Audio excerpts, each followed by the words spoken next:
എന്നാ ചെയ്യാ? എടാ നീ അന്നൊരുത്തന്റെ കാര്യം പറഞ്ഞില്ലേ, പരോള് തീരുന്ന മുൻപ് ജയിലിലോട്ട് പോയ. എടാ അപ്പൻ ഏതാണ്ട് മരുന്ന് കൊടുക്കാണെന്ന് പറഞ്ഞ് നീ അവന്റെ വീട്ടിൽ പോയി. ചുണ്ടാൻ Baiju. Baiju care of Poojappura central jail. ഒരു ഊഹവാ, എന്നാലും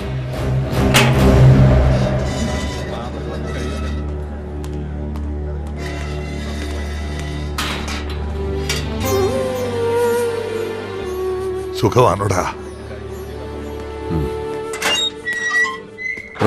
ആ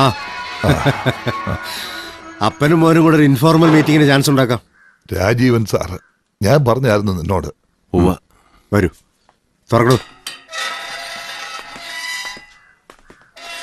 വാ.